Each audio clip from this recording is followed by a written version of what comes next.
بسم اللہ الرحمن الرحیم. عزیز پاکستانیوں السلام علیکم. ایم عمر امیر بیگم کوٹ شادرہ لاہور سے آپ سے مخاطب ہے.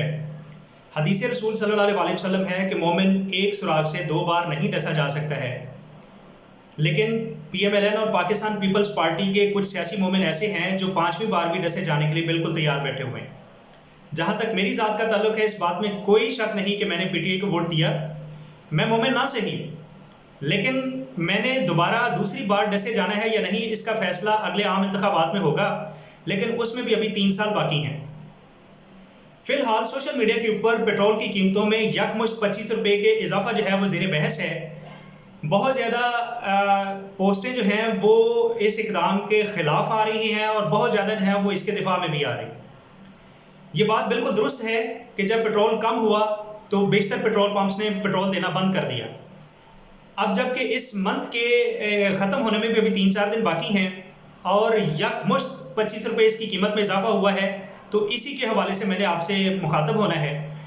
میں یہاں پر کہنا یہ چاہتا ہوں کہ جناب والا، جب پیٹرول کی قیمت کم ہوئی، حکومت نے کم کر دی، اب پیٹرول پمپس نے پیٹرول دینا بند کر دیا، تو یہ حکومت کی خامی اور خرابی سے بھی بڑھ کر یہ حرکت جو ہے یہ مافیاز کہلاتی ہے. اور مافیاز کا جہاں تک میں جانتا ہوں، مافیاز کا حصہ بننا بہت آسان ہے، لیکن مافیاز کو توڑنا بہت مشکل ہے. اب دوسری بات یہ ہے کہ کیا یہ مافیا جو ہیں یہ عمران خان کی 1.25 اور 2 سالہ حکومت کے دوران بنے ہیں؟ نہیں.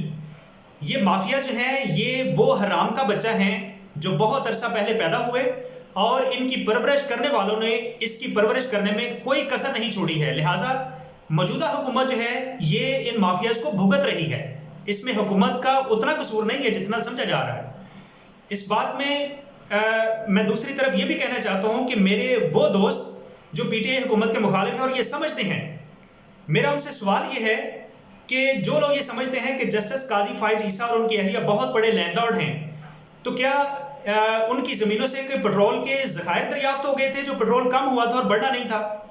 کیا پاکستان جو ہے وہ پیٹرول کی صنعت میں خود کفیل ہو گیا تھا اور بہت بڑا ذریعہ مبادلہ کمانا شروع ہو گیا تھا جو پیٹرول کم ہوا تھا تو بڑھنا نہیں تھا یا اسی کم ریٹ پر ہی رہنا تھا؟ میں پی ٹی آئی حکومت پر آپ لوگوں کو تنقید کرنے سے نہیں روکتا ہوں، بلکہ میں پازیٹیو اور کنسٹرکٹیو تنقید کے حق میں ہوں. لیکن ایک سوچنے کی بات یہ ہے کہ کیا اس کے لیے ضروری ہے کہ انسان دانش مندی کا اور عقل کا دامن جو ہے وہ چھوڑ کر تنقید کرے؟ اور تنقید بھی جائز ہو تو پھر بات بنے گی. میں ایک عام سا لیکن ذمہ دار شہری ہونے کے ناطے سے یہ جانتا ہوں کہ کرونا وائرس نے پوری دنیا کو جو ہے تباہی کے دہانے پر لا کھڑا کر دیا ہے. پوری دنیا کی معیشت جو ہے وہ بری طرح سے متاثر ہوئی ہے.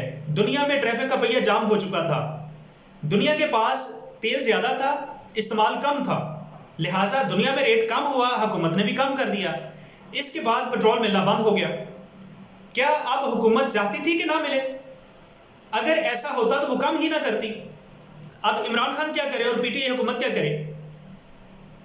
حکومت نے کچھ کرپٹ پولیس افسران کے خلاف کارروائی کرنا چاہی، بیچ میں عدالتیں کود پڑی.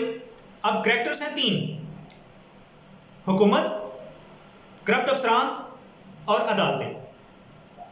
بتائیں، یہ 3 کریکٹرز ہیں. اگر آپ میں ظرف ہے اور ہوش مندی کا ذرا سا بھی ذرہ آپ کے اندر ہے تو 3 کریکٹرز میں آپ بتائیں کہ ان میں کون سا لعنت کا حقدار ہے. آپ لعنت بھیج کے بتائیں ہمیں. اس کے بعد نیب جو ہے وہ حمزہ شہباز کو اریسٹ کرنے کے لیے آئی، لیکن چھٹی والے دن بھی ججز نے اس کو ضمانت دی. کریکٹرز ہیں 3: نیب کورٹس، حمزہ شہباز اور عدالتیں. ججز 3 کریکٹرز ہیں جو مستحق ہے اس پر لعنت بھیج کر اپنے ضرب کا ثبوت دیں. حکومت کیا کرے؟ عمران خان کیا کرے؟ میاں صاحب بار بار پاکستان سے باہر جا کر علاج کروانے کے لیے پر تول رہے تھے، حکومت نہیں جانے دے رہی تھی. لیکن جب یہ مطالبہ زیادہ بڑھا تو حکومت نے کہا کہ زر ضمانت دیں، چلے جائیں. لیکن اس وقت پھر عدالتیں بیچ میں کود پڑی اور ایک معمولی سے شام کے اوپر ان کو جانے کی اجازت دے دی. مجھے بتائیں حکومت کیا کرے، عمران خان کیا کرے؟ کریکٹرز ہیں 3: حکومت، میاں صاحب اور ججز. بھیجو کسی ایک پر لعنت، میں آپ کے ظرف کا اندازہ کرو. حکومت نے چینی مافیاز کے خلاف لڑنے کا ارادہ کیا. رپورٹ پبلک ہوئی، پتہ چلا کہ جہاں پر پی ٹی آئی کے لوگ شامل ہیں وہاں پر پی ایم ایل این اور پاکستان پیپلز پارٹی کے بھی لوگ شامل ہیں. میں یہاں پر پی ٹی آئی کے ورکرز کو سلام پیش کرتا ہوں کہ جنہوں نے اپنے پارٹی کے افراد ہونے کے باوجود ان کے خلاف سخت ایکشن کا مطالبہ کیا. پی ٹی آئی کے علاوہ پاکستان مسلم لیگ نواز اور پی پی پی کے جتنے بھی کارکن ہیں، اگر ان میں کوئی ظرف نام کی کوئی چیز ہے اور ان کا تھوڑا سا بھی غیرت سے واسطہ ہے تو بتائیں. انہوں نے، حالانکہ نام تو ان کے لوگوں کے بھی آئے تھے، ان کی جماعتوں کے لوگوں کے بھی آئے تھے، تو کیا کسی نے ان کی سزا کا مطالبہ کیا؟ یہ چینی مافیاز تو ہر جماعت میں موجود تھے، لیکن آپ لوگوں نے چاہا یہی کہ صرف کاروائی ہو تو جہانگیر ترین کے خلاف ہو اور خسرو بختیار کے خلاف ہو.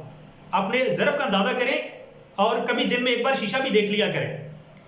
عمران خان نے اپنی حکومت کے آغاز میں ایک بندے کو، ماہر معاشیات تھا، ٹاپ 10 ایکسپرٹس میں وہ شامل تھا، اس کو وزیر خزانہ لگانے کی کوشش کی تاکہ پاکستان کی معاشی حالت بہتر اور قرضوں سے جان چھوٹ سکے.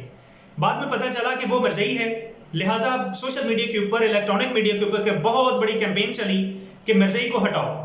حکومت بالآخر اس مطالبے کو ماننے پر مجبور ہوگی.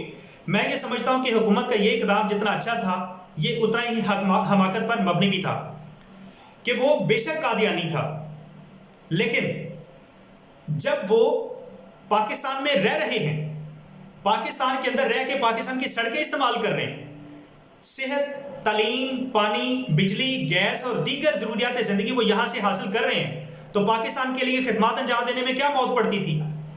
اس کو وزیر خزانہ ہی لگایا جا رہا تھا نا، کوئی وزیر مذہبی امور تو نہیں تھا. اور دوسری بات یہ کہ فرض کر لیں، مان لیا کہ وہ مرزئی تھا، تو کیا جن ممالک سے ہم لوگ قرضہ لیتے ہیں اس سے کوئی پرابلم نہیں ہے؟ وہ غیر مسلم نہیں ہیں، ان میں یہودی نہیں ہو سکتے، ان میں قادیانی نہیں ہو سکتے، لیکن ان سے قرضہ لے لیں، نو پرابلم. قرضہ لے کے اپنا بجٹ بنا لیں، نو پرابلم. بجٹ میں اپنی تنخواہوں میں اضافہ لے لیں، نو پرابلم. پورا مہینہ ٹانگ پر ٹانگ رکھ کے مہینے کے آخر پر اپنی تنخواہ لے کے گھر میں بیٹھ جائیں، نو پرابلم. لیکن پرابلم صرف یہ ہے کہ ایک مرزئی کیوں آ گیا؟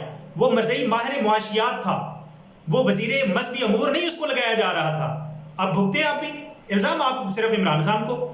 میں نے کئی دکانوں کے باہر پڑھا بھی، دیکھا بھی کہ قادیانی حضرات ہیں، ان کو دکان کے اندر داخل ہونے کی اجازت نہیں ہے. وہ پہلے اسلام میں داخل ہوں پھر دکان میں داخل ہوں. مجھے بتایا جائے کتنے ایسے قادیانی تھے جنہوں نے اعتراف کیا کہ ہم قادیانی ہیں لہٰذا ہم کلمہ پڑھ کے داخل ہوتے ہیں. آپ ہی اپنی اداؤں پہ ذرا غور کیجئے جناب. ہم اگر عرض کریں گے تو شکایت ہوگی.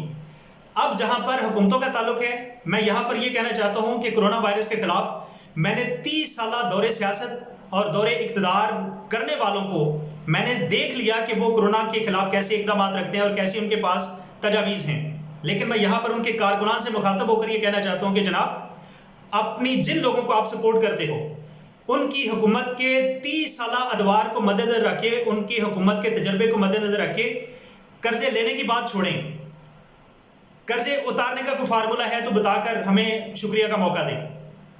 لیکن جب تک ایسا نہیں ہوتا، میرا یہ خیال ہے کہ پھر تھوڑا سا ہوش کے ناخن لینے چاہیے. باتیں ساری کرنے کی نہیں، غور کرنے کی بھی ہوتی ہیں.